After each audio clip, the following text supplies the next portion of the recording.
Hello students, I am your teaching mentor Shivam Raj Singh from arjuna institute और आज हम लोग पढ़ेंगे क्लास 11th बायोलॉजी का chapter 1 the living world in one shot. मतलब कि हम सिर्फ और सिर्फ एक ही लेक्चर के अंदर दी लिविंग वर्ल्ड को टोटली कंप्लीट करेंगे और इस लेक्चर को देखने के बाद आपके सारे डाउट्स हो जाएंगे बिल्कुल क्रिस्टल क्लियर। तो आपको क्या करना है, आपको इस वीडियो को पूरा देखना है और अगर आपको ये वीडियो पसंद आए तो इस वीडियो को लाइक और हमारे चैनल को सब्सक्राइब भी कर देना है। तो चलिए बिना किसी देरी किए हमारे इस लेक्चर को स्टार्ट करते हैं। सो स्टूडेंट्स, सबसे पहले हम लोग बात कर लेते हैं defining and non defining features के बारे में। अब ये क्या होती है?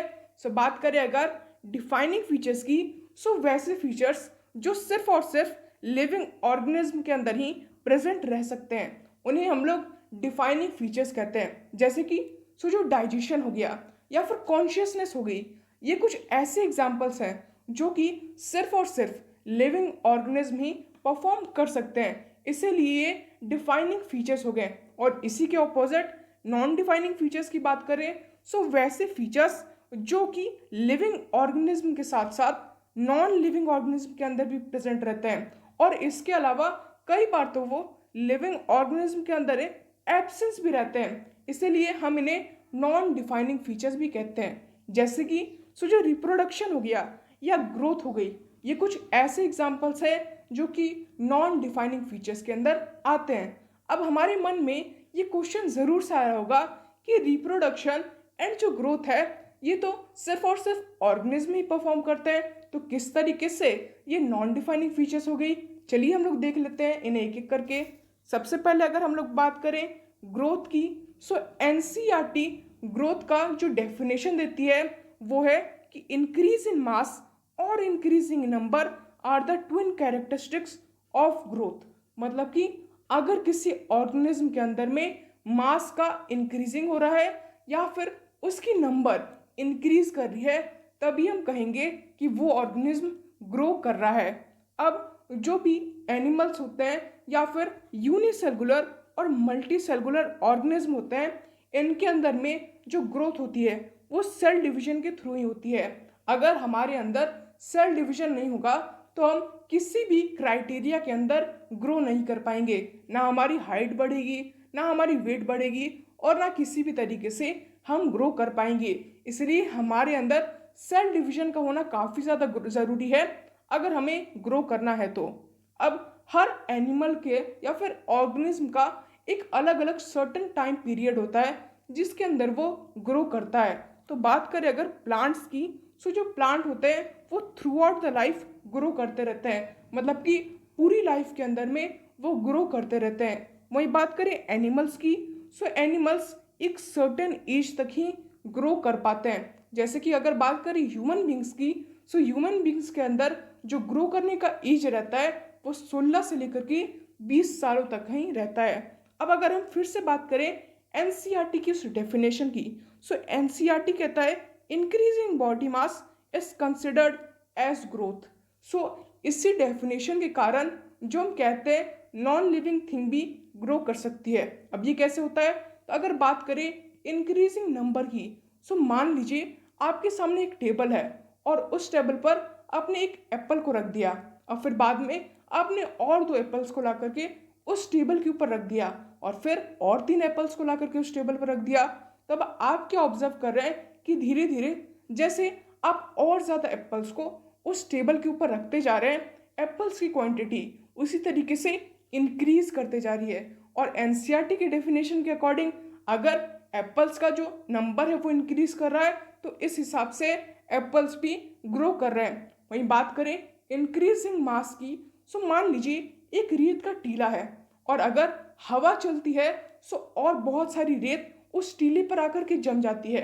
अब ऐसे करते करते जब भी टाइम में हवा चलेगी उस टाइम रेत के टीले के ऊपर और ज़्यादा रेत आने लगेगी और धीरे धीरे उस रेत के टीले का साइज और मास इंक्रीज करते जाएगा।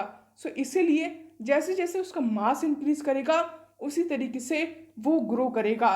इसीलिए इसी के कारण हम लोग कहते हैं कि जो नॉन लिविंग थिंग्स है वो भी ग्रो करते हैं और इसी की वजह से ग्रोथ एक नॉन डिफाइनिंग फीचर होती है। क्लियर है? चलिए अब हम लोग बात कर लेते हैं रिप्रोडक्शन की। सो रिप्रोडक्शन का डेफिनेशन तो हम सब जानते हैं कि जब भी कोई ऑर्गेनिज्म अपनी तरह के दिखने वाले कई सारे दूसरे ऑफस्प्रिंग को बर्थ करता है, उसे ही हम लोग रिप्रोडक्शन कहते हैं। अब अलग अलग ऑर्गेनिज्म के अंदर में रिप्रोडक्शन अलग अलग तरीके से होती है। जैसे कि फंगी के अंदर में रिप्रोडक्शन एसेक्सुअल स्पोर्स के थ्रू होती है, हाइड्रा एंड ईस्ट के अंदर में बडिंग के थ्रू, प्लेनेरिया के अंदर में रीजनरेशन के थ्रू, एंड फंजाई और इसी तरीके के दूसरे ऑर्गेनिज्म के अंदर में फ्रैगमेंटेशन के थ्रू। अब इन सब के बारे में तो आपने प्रीवियस क्लासेस के अंदर पढ़ रखा है और हमें इन सब के बारे में पता है। हमने सिर्फ और सिर्फ इन सारे कॉन्सेप्ट्स को वापस से क्लियर कर लिया। अब बात करें कि रिप्रोडक्शन किस तरीके से एक नॉन डिफाइनिंग फीचर है। सो हम लोग जानते हैं रिप्रोडक्शन के अंदर कोई भी ऑर्गेनिज्म अपने जैसे दिखने वाले कई सारे दूसरे ऑर्गेनिज्म को जन्म देता है। अब अगर कोई ऑर्गेनिज्म ऐसा नहीं कर सकता है तो हम लोग ये तो नहीं करेंगे कि वो ऑर्गेनिज्म नॉन लिविंग है, क्योंकि सिर्फ और सिर्फ रिप्रोडक्शन के अलावा वो बाकी सारे काम कर सकता है, इसलिए वो लिविंग तो है। इसीलिए हम लोग कहते हैं कि रिप्रोडक्शन एक नॉन डिफाइनिंग फीचर है, क्योंकि कई सारे ऐसे लिविंग ऑर्गेनिज्म होते हैं जहाँ पर रिप्रोडक्शन प्रेजेंट नहीं होता है, और अगर रिप्रोडक्शन प्रेजेंट नहीं है तो हम किसी भी ऑर्गेनिज्म को जिंदा नहीं है ऐसा करार नहीं दे सकते। इसीलिए रिप्रोडक्शन एक नॉन डिफाइनिंग फीचर है। क्लियर है? चलिए अब हम लोग बात कर लेते हैं growth and reproduction unicellular and multicellular organism के अंदर में किस तरीके से परफॉर्म होता है। सो बात करें यूनिसेलुलर ऑर्गेनिज्म की, तो यूनिसेलुलर ऑर्गेनिज्म के अंदर जो ग्रोथ है एंड रिप्रोडक्शन है वो एक इंक्लूसिव इवेंट है। मतलब कि यूनिसेलुलर ऑर्गेनिज्म के लिए ग्रोथ एंड रिप्रोडक्शन बिल्कुल ही मिलता जुलता टर्म है, उनके लिए दोनों लगभग सेम ही है, सिर्फ कुछ स्टेप्स का अंतर है। इसलिए यूनिसेलुलर ऑर्गेनिज्म के लिए ग्रोथ एंड रिप्रोडक्शन एक इंक्लूसिव इवेंट है। लेकिन बात करें मल्टी सेलुलर ऑर्गेनिज्म की, सो मल्टी सेलुलर ऑर्गेनिज्म के लिए जो ग्रोथ एंड रिप्रोडक्शन है ये एक एक्सक्लूसिव इवेंट है, दोनों में काफ़ी ज़्यादा अंतर होता है। जैसे कि बात करें हम ह्यूमन बींग्स की, तो हमारे लिए ग्रोथ तो एक अलग टर्म हो गई, रिप्रोडक्शन भी एक डिफरेंट टर्म हो गई, और हमारे लिए दोनों के लिए जो स्टेप्स होते हैं वो भी काफ़ी ज़्यादा अलग अलग होते हैं। इसीलिए हमारे अंदर जो ग्रोथ एंड रिप्रोडक्शन है वो एक्सक्लूसिव इवेंट की तरह परफॉर्म होती है। क्लियर है? चलिए अब हम लोग बात कर लेते हैं कॉन्शियसनेस की। तो कॉन्शियसनेस के बारे में थोड़ा बहुत तो हम सभी जानते हैं, और हमें ये भी पता है कि कॉन्शियसनेस एक डिफाइनिंग फीचर है। बट ऐसा क्यों है? तो कॉन्शियसनेस की डेफिनेशन को पढ़कर ही हम ये समझ सकते हैं कि कॉन्शियसनेस सिर्फ और सिर्फ लिविंग ऑर्गेनिज्म के अंदर ही क्यों होता है। सो कॉन्शियसनेस की डेफिनेशन कहती है ability to sense their surrounding environment and respond to the environmental stimuli which could be physical or chemical are known as consciousness। मतलब कि जब भी कोई ऑर्गेनिज्म अपने आसपास की सराउंडिंग या अपने आसपास की एनवायरनमेंट के ऊपर रिस्पॉन्स कर सकता है, इसी को हम लोग कहते हैं कॉन्शियसनेस। अब प्लांट्स जो होते हैं वो कुछ सर्टेन चीज़ों के लिए कॉन्शियस रहते हैं, जैसे कि लाइट हो गई, वाटर हो गया, टेम्परेचर हो गया या पॉल्यूटेंट हो गया। प्लांट सिर्फ इन्हीं चीज़ों के ऊपर अपना रिस्पॉन्स दिखाते हैं, या तो वो खुद को और ज़्यादा ग्रो करते हैं या फिर अपनी ग्रोथ को इनहिबिट कर देते हैं।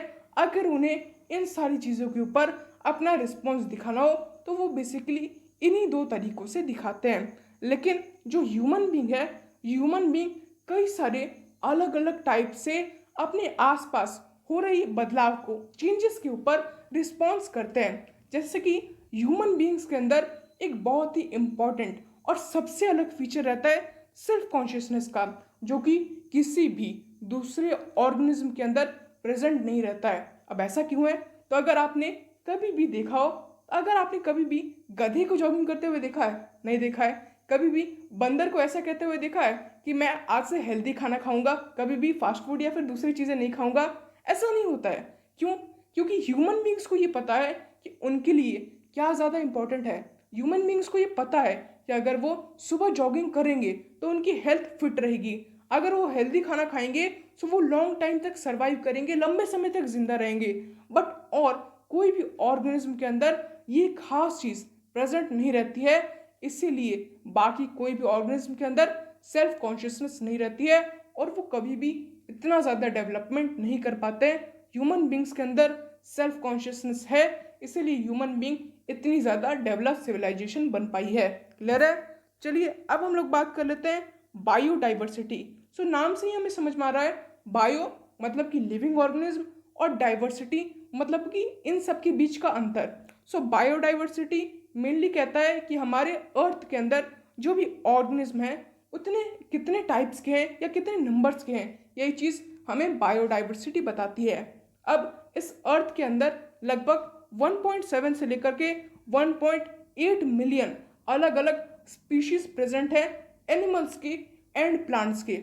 अब इन सब को काउंट करने का जो काम करती है वो करती है IUCN, international union of conservation of natural and natural resources, ये इसका फुल फॉर्म है।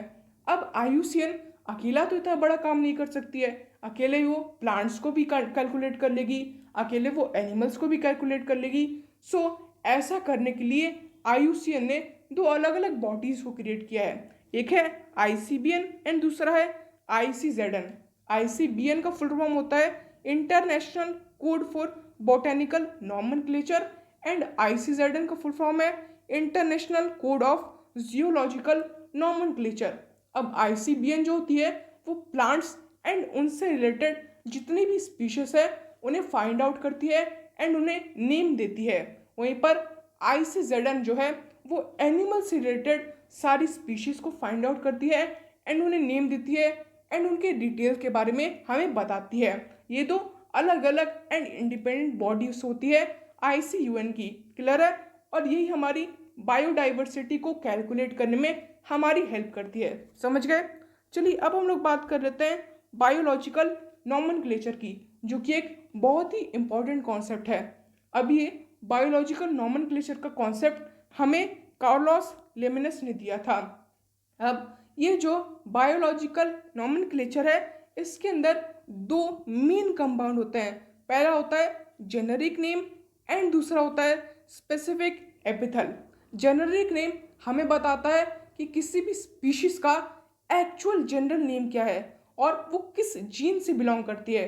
वहीं स्पेसिफिक नेम हमें बताता है कि वो किस स्पीशीज से है। जैसे कि अगर हम एग्जांपल लें मैग्नीफेरा इंडिका का, तो यहाँ पर जो मैग्नीफेरा है ये हमें बता रहा है कि इस खास तरीके की स्पीशीज का क्या जनरल नेम है, किस जीन से ये बिलोंग करती है। और इसलिए मैग्नीफेरा इंडिका में मैग्नीफेरा को हम लोग स्टार्टिंग वर्ड कैपिटल M से डिनोट करते हैं, जो कि हमें उसकी जेनेरिक नेम को बताता है।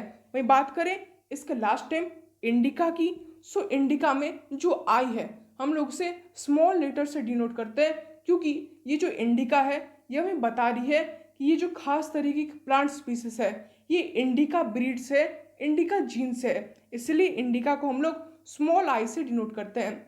अब अगर बात करें हम किसी भी ऐसे प्लांट स्पीशीज या एनिमल स्पीशीज की जिसके अंदर हमें उसके साइंटिस्ट, उसके डिस्कवरर का भी नाम जोड़ना हो, तो ऐसी सिचुएशन में हम लोग क्या करेंगे, हम लोग उस स्पेसिफिक नेम को लेंगे, उसके स्पीशीज के नेम को लेंगे एंड उसके लास्ट में उसका साइंटिस्ट का भी नेम लिख देंगे।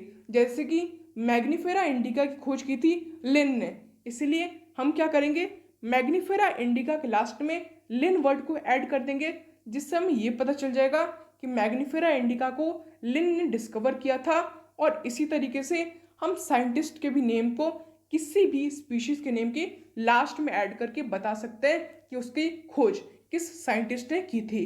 क्लियर है? चलिए अब हम लोग बात कर लेते हैं टैक्सोनॉमी की। सो टैक्सोनॉमी एक ऐसा प्रोसेस होता है जिसके अंदर हम किसी भी कैरेक्टरिस्टिक्स को जो कि लिविंग ऑर्गेनिज्म के अंदर प्रेजेंट है उसके टैक्सा के ऊपर डिफाइन कर सकते हैं, उसमें डिफ्रेंशिएट कर सकते हैं। इसी प्रोसेस को हम लोग टैक्सोनॉमी कहते हैं। अब टैक्सोनॉमी में बेसिकली 4 प्रोसेस आते हैं। पहला होता है कैरेक्टराइजेशन, दूसरा होता है आइडेंटिफिकेशन, तीसरा होता है नॉमेनक्लेचर एंड चौथा होता है क्लासिफिकेशन। अब बहुत लोगों को लगता है कि क्लासिफिकेशन नॉमेनक्लेचर से पहले आती है, नॉमेनक्लेचर आइडेंटिफिकेशन से पहले आता है, या फिर आइडेंटिफिकेशन क्लासिफिकेशन के बाद आती है। सो किसी भी एग्जाम के अंदर आपको ये नहीं पूछता कि कौन सा वर्ड या फिर कौन सा टर्म पहले आता है, आपको सिर्फ ये पता होना चाहिए कि यह टर्म किस तरीके से डिफाइन होते हैं एंड किस किस प्रोसेस के अंदर ये इंपॉर्टेंट रहते हैं। अगर आपने एनसीईआरटी को अच्छी तरीके से रीड किया होगा तो आपको इन चारों टर्म के बारे में अच्छी तरीके से पता भी जरूर से होंगे। क्लियर है? चलिए अब हम लोग बात कर लेते हैं बायोलॉजिकल नॉमेनक्लेचर के एक बहुत ही इंपॉर्टेंट चीज़ सिस्टमैटिक्स की। सो सिस्टमैटिक्स का जनरल सा मतलब होता है कि जब हम टैक्सोनॉमी को उसके इवोल्यूशनरी हिस्ट्री के साथ ऐड ऑन कर देते हैं तब हमें एक सिस्टमैटिक्स मिलती है। मतलब कि अगर हमने किसी टैक्सोनॉमी को फाइंड किया और उसकी जो एंसिस्टर्स हैं उनकी जो डिटेल होती है, अगर उन सबको भी हमने टैक्सोनॉमी के अंदर ऐड किया तब हमें मिलेगी एक नई टर्म जिसे हम लोग सिस्टमैटिक्स कहते हैं। एंड सिस्टमैटिक्स भी हमारे लिए बहुत ही ज़्यादा इम्पॉर्टेंट होते हैं क्योंकि बिना सिस्टमैटिक्स के हम किसी भी ऑर्गेनिज्म या फिर उसके स्पीशीज़ के एंसिस्टर्स के बारे में नहीं पता लगा पाएंगे। हम ये नहीं जान पाएंगे कि किस तरीके से उस स्पीशीज़ के अंदर एवोल्यूशन आया, किस तरीके से उन्होंने इन्वायरमेंट को अडेप्ट किया। ये सारी चीज़ें हम सिस्टमैटिक्स के बिना नहीं जान पाएंगे। अब हम लोग बात कर लेते हैं टैक्सोनॉमिकल हायरार्की के बारे में। सो टैक्सोनॉमिकल हायरार्की बेसिकली एक स्टेप्स डिवीजन सिचुएशन होती है जहाँ पर अलग अलग स्टेप्स के अंदर में अलग अलग चीज़ें आती हैं। सबसे टॉप पे आता है आपका डोमेन, फिर आता है किंगडम, फिर आता है फाइलम, क्लास, फैमिली, फिर आता है आपका जीन एंड फिर लास्ट में आता है आपकी स्पीशीज़। और जैसे जैसे आप नीचे की ओर जाते जाते हो अलग अलग ऑर्गेनिज्म के अंदर जो कि सेम जीन्स या स्पीशीज़ से बिलोंग करते हैं उनके बीच में अपनी स्पेसिफिकेशंस, अपनी क्वालिटीज़, ज़्यादा सिमिलैरिटी इंक्रीज होने लगती है। क्लियर है?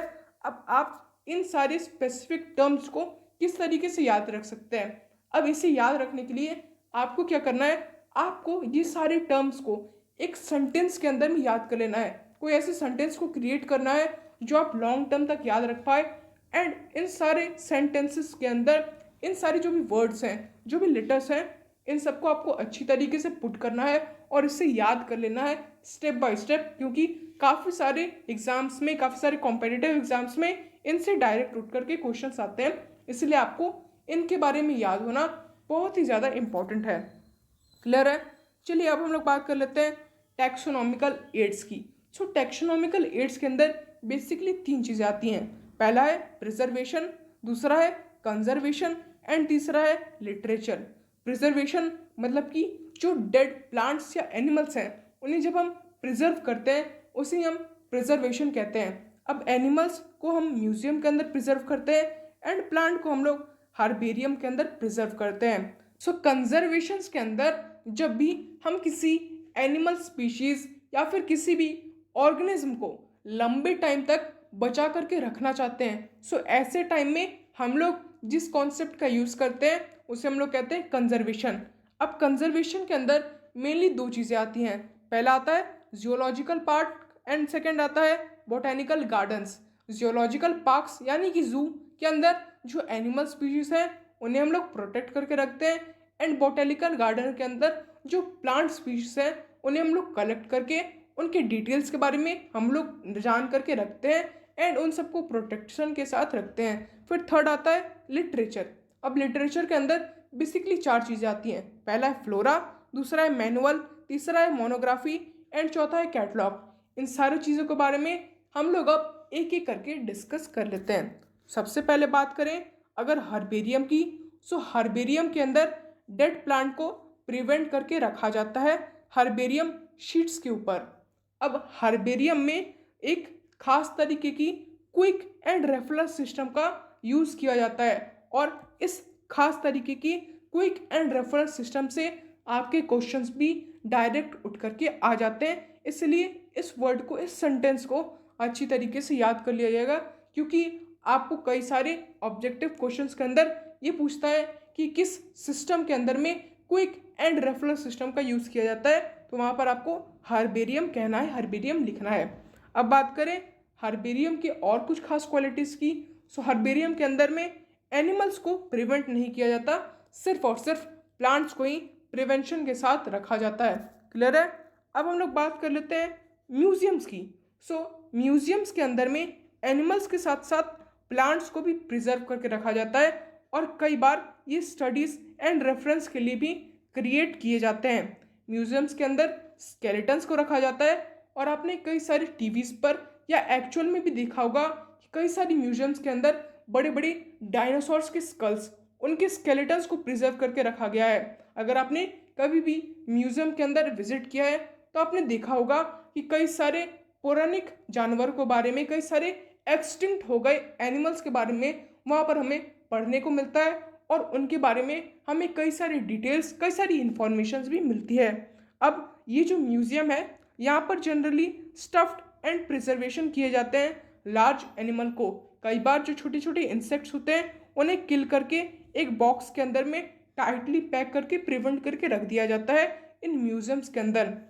अब म्यूजियम्स कई सारे स्कूल्स एंड कॉलेजेस के अंदर भी बनाई जाती है ताकि स्टूडेंट्स को ज़्यादा नॉलेज मिल पाए एनिमल्स के बारे में या प्लांट्स के बारे में और किस तरीके से वो एक्सटिंक्ट हुए एंड उनकी इंफॉर्मेशन एंड डिटेल के बारे में जानकारी देने के लिए कई सारे स्कूल्स एंड म्यूजियम्स का कोलैबोरेशन होता है और वो कई सारी म्यूजियम्स को स्कूल के कैंपस के अंदर या फिर कॉलेज के कैंपस के अंदर क्रिएट करते हैं।